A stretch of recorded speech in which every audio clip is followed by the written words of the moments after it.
Two brothers are here to give you the cheat codes to inspire you to find your way out of that box, that cube, that ceiling. And they are here to get you out of your grind on the 9 to grind. The 9 to grind. The 9 to grind. The 9 to grind. The 9 to grind. The 9 to grind. The 9 to grind.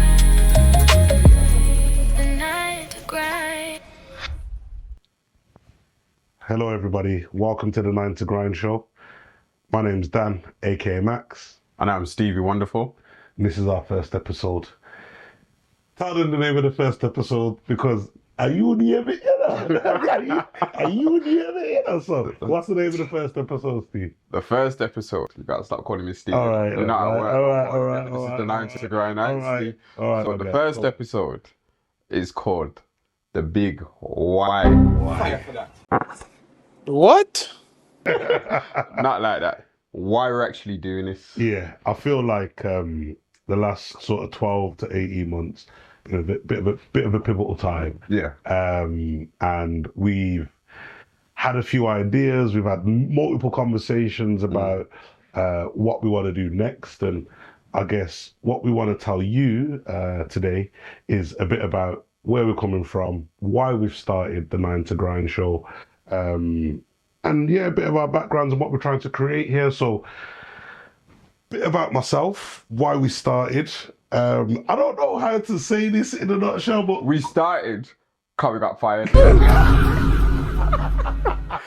unemployed, you know what I mean? But it's not a Nah, firing. we didn't get fired. Unfortunately, we faced redundancy, and I say unfortunate because when redundancy finds you, you feel like it's unfortunate in that moment. Yeah. But actually, it's pushed us in another direction. Yeah, it's forced us to pivot. It's a blessing in disguise, I see. And 100%. yeah, it was unfortunate, but we're opening and unlocking new doors and new opportunities and taking more risks. It's true, because I feel like when the word redundancy comes, there's such negativity around it.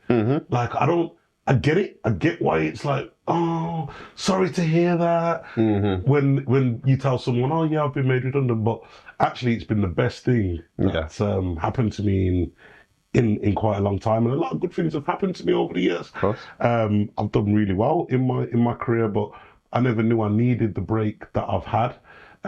It's allowed me to create the space to enable me to do what we're now here doing. Yeah. So I'm grateful for redundancy. And I think actually more people should have more conversations around it and not be ashamed of it, because There's a it's bit not of a negative stigma. thing. It's not a negative thing. Sometimes it's just what you need. Yeah, exactly. Well, what have you been doing for the last 20 years? Because I think that's what they're going to want to know. All right. Tell them a little bit about it, Dan. Okay. So my name's Dan. I've worked in the recruitment industry for the last 26 years. Started off as an apprentice, worked my way through as a temp consultant, where I ran a desk. I had hundreds of temps out, different clients every week in the catering and hospitality sector. Then I did some permanent recruitment, again in the catering and hospitality sector, worked my way up to branch manager level, and achieved directorship within my last firm back in 2017. So I've spent the last 8-9 years as a director running 2 brands for one of the top 100s. The 2 brands I ran, one was a modelling agency, one was a catering and hospitality agency. So in my years, I've seen many Everything. but many different reasons around hiring, firing. People want to ask me for advice on interview hints, techniques, CV writing tips. And what it let me know is not a lot of people know necessarily what they're doing in this world of work. So yeah, I feel like there's a lot of knowledge I want to pass on. There's a lot of discussions I want to have. Not everything I say is fact. A lot of the things that I will say are my opinion, but it will be opinion based on my experiences to date. But don't let me take up too much of the camera time. You love camera time. But let's not act like you haven't done big things. So tell the people what you've done, where you're from, bit about yourself. Of course. Come on. Stevie Wonderful. 20 years in the recruitment game. Yeah. Done everything from executive search, agency, headed up talent acquisition for big tech and engineering companies. Being around the block, let's say, in terms of recruitment. I'm going to keep it short and sweet. Yeah. I've seen the agency, the 360 side, and I've also seen the in-house recruitment. And yeah, you got me into recruitment, funnily enough. And yeah, I believed in you, bro. Yeah, I you believed in me. And I had faith in myself too, but I was just a hustler. I was just about to say, I was growing up. So me and Stevie have been friends since we were 15. Yeah. Let's not hide that. Yeah. I got into recruitment. That's my brother. That's my brother. I got into recruitment a few years before you, but Stevie was always a hustler. Stevie was the guy that in school had 4 mobile phones and would sell 2. But by 8 o'clock that evening, he'd have another 2 mobile phones that were better than the 2 that he sold. Everything. And you never knew how he did it. So that's all I know. So I think for me, recruitment was very much about selling, getting a product, and your product is normally a skill or people with a skill, and being able to market those individuals into a business. So yeah, and I feel like now, when we look at our backgrounds and our experience, we're in the perfect place to talk about what's going on in the workplace now. The 9 to Grind show. It's called the 9 to Grind because ultimately, whether you work 8 till 4, 9 to 5, 10 till 6, 11 graveyard 7, shift. Yeah, it's a grind. It's a grind. It's a grind. Yeah. And there's a lot of topics around the workplace that people are afraid to discuss for fear of reprisal. The last thing you want is an email from HR saying you've got a meeting next week, and don't be like me. Especially when you got bills to pay. Exactly. And that's the reality. And I feel like we had a watershed moment last year where we were walking through town, and I remember just looking at all the commuters, and I remember just thinking, all these people are rushing about. Half of these guys are probably working under performance management. Yeah. Some of them are probably new in their role, so they're striving to really perform and showcase that they can do their job. Other people have been in the same company 20, 30 years and are absolutely fed up, but just do the regular rat racing. Yeah. So it's like, when you sit back and look at it, I thought, there's a lot of people that could probably do with a space where they can vent, talk the thing. No gloves, like there's no HR. No HR, no HR. No HR. All gloves off. Yeah. No filters. Yeah. And we just be open and honest and just talk about the things that frustrate us, or offer advice and support in terms of how to elevate and take ourselves to the next level within our workplace, or whether we're pivoting into entrepreneurship. 100%. And just taking some risks, because I know I was frustrated in that rat race. And like you said, like, people are just doing it and you just get so consumed with work. And when you look at it logistically, you see, like, really, you spend over half your life working. 100%. And what do you get from it? We've been made redundant, and we gave blood, sweat and tears to a lot of these organizations, and you almost feel like it's a false sense of security. 100%. Like, 100%. they're never going to get rid of you because you're performing, exceeding expectations, you're good at what you do, and then you face redundancy, and it's a bit of a sucker punch, ain't gonna lie. I was like, and I thought it was, but I was going above and beyond. So really creating that safe space where everyone can talk, share their stories, we can offer support and advice, and have a laugh about the stress that we have in work and why we're doing it, and question why we're doing it. Why are you doing that? Why are you getting up? When you get up every morning and you go to graft, understandably, at the back of your mind are the bills, and you might have a holiday, or you might have things that you got to pay for. But we want to hear from white collar workers, blue collar workers. It doesn't matter. It's self-employed. It don't matter what you do. It doesn't matter your age. There's no right or wrong. Yeah, if you're a working individual, this pod and this show really is for you. We're going to have a segment where we talk about what we're calling it, talk the things. Talk the things.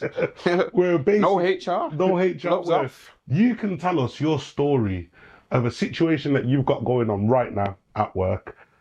Everything's private and confidential. We'll share the story. Whilst we're sharing the story, we'll give our opinion on it. I'll give my opinion on it from an employer point of view and an employee point of view. Stevie will give his opinion on it from an employer point of view and an employee point of view. And then in the comments, we're looking for our community to also partake and give advice. And, you know, not every answer is the right answer, but somebody might find light in something that somebody puts. And I think that's how we add value. Yeah, definitely. And between the two of us, we're both very different in terms of how we approach things. So I'm just going to make this very clear. Daniel is very PC. Diplomatic. I take the more PC approach. Hence why he's got the Martin Luther King above his head. Now, sometimes I would say, I'll just say it as it is. I have no filter. And anyone that's worked with me, they know that very well. I'm a straight shooter. I'll say it as it is, far from the hip. Sometimes it lands you in trouble, but I always feel better about it, knowing that I've got it off my chest. And I'll offer my opinions. I don't always say it's the best, but it's honest and it's genuine. And that's it, I guess. We just want to be as unfiltered and as authentic as possible, whilst at the same time addressing some of the things that people are really struggling with, especially if you've not got that support structure within your own circle of friends or family. A lot of people don't know where to go for advice or where to go for support. Or where to turn next. Correct. And luckily, we've got over 4 years within the recruitment industry. We've worked in other jobs, and we're going to touch on some of the worst jobs that we've had a bit later on, because that's interesting. But we've made a career from offering people career advice and jobs and mapping out people's careers for them, working in various different industries. You've been more in hospitality and catering and modelling, and I've done engineering, tech, IT, nursing, care, you name it. And we are specialists. We're not just two random guys in the suit just waffling about stuff that we don't know about. And we've had the benefit of seeing behind the scenes in terms of the interview processes, what goes on, what's said, and some of the challenges you might be facing and how to manage them. So share everything, like, subscribe, and put it in the comments. And we'll get back to you and try and support everyone. And so as best we can. So with that being said, we've given the people a bit of a flavour of who we are. We've put out one and little 2 pieces of promo where they've got to see a bit of too much seasoning and my inappropriate jokes, but okay. But let me ask you just to wrap up, you know, our intro to the industry. Tell me some of the worst advice you've had given to you since being made redundant. I've had all sorts of advice. I've had some people that have never worked a 9 to 5 in their life say, "Come work for me, fam." Because that's how you get. Sometimes you get people say, "You're like, I ain't trying to." Not about that life. We're grown now. You get me? I've had people go and sign on with an agency. Now, it's the wildest thing to say. I get it, it's coming from a good place, but go and sign on with an agency. I'll help you write your CV, I'll do your CV for you. What do you think I've been doing for the last 20 years? Like, what? Write my CV? Okay. Like, and I know it's coming from a good place, but come on. Well, what about yourself though? Because I know you've had some wild ones. I've had, especially since being made redundant, one of the worst advice that I had was to get back out there and get looking. I mean, get back out. Where? Like, I need a break. And you know, ultimately, when redundancy, I never knew I needed it. I didn't even know I needed it, but it found me. And honestly, I feel healthier for it. You do? I feel healthier for it because, you know, that anxiety to every day to be performing and, you know, delivering large numbers for a it's a lot of pressure. It's a lot of pressure. So the worst advice I've had given, especially since being made redundant, was to get back on the horse, because I get it. Some people can't picture stepping off. Some people can't picture taking time out. Time out feels so alien to a lot of people. So for me, the worst advice I've had is definitely that. And don't you feel like when you went through the redundancy and people are talking to you, they talk to you like you're grieving, and then you've gone for a bereavement. I'm so sorry. Is there anything I can do? You can pay my bills if you want. I got some bills. Ain't nobody offering to do that. Ain't nobody offering to do that. Yeah, but it's and I get it. Naturally, redundancy is a shock and a surprise. Yeah, it was a shock and a surprise to myself and yourself when it came to you. But I feel like it's how you deal with that news that actually tells a lot more about your character. Yeah. For me, as much as I was shocked and surprised, I was very much excited about what I'm going to do next. You know what I mean? I wasn't thinking, oh, woe is me. I'm thinking, all right, what does that redundancy package look like? And, okay. You was gassed, bro. You was gassed. Mine was a sucker punch, bro. My experience wasn't the same as yours. Yeah. Everyone's like, nah, it's never going to be you. When you got announced, nah, you're a top performer. It's never going to be you. Yeah, because your situation was different. Yeah. So before we wrap, tell us a bit, just a tiny about your situation. So you was in a team of, was it 12? Yeah, about 12 of us. And then how many of you were made redundant? 2. Okay. So, and that was based on like a matrix scoring, right? Yeah. So when it came to the actual job of delivering results, who was at the top? Me, of course. Not even saying it, but yeah. Yeah? Yeah, so I was top 5 award winning. I won like 2 awards prior to like a few weeks before getting made redundant. Like, that's crazy. So then when they did the matrix scoring, where were the areas? So the 2 people that made redundant, which was you were one of 2. What was the scoring? Where did they score you down against your colleagues? What was that? Admin and processes. But that wasn't your role? It wasn't. It was filling jobs. So imagine me being like the Harry Kane of filling jobs. And then basically the sack you for not saving penalties. Yeah, exactly. And my defensive work rate. But you're a striker. Yeah, but I was like, I'm paid to fill jobs, but I went above and beyond because I was doing a lot of work with like a lot of the like workshops. I was on the ED&I board as well. What's that? ED&I board? No, you put me on the spot. Diversity. Okay. Yeah, inclusivity. Yeah. So I was my moment blank then.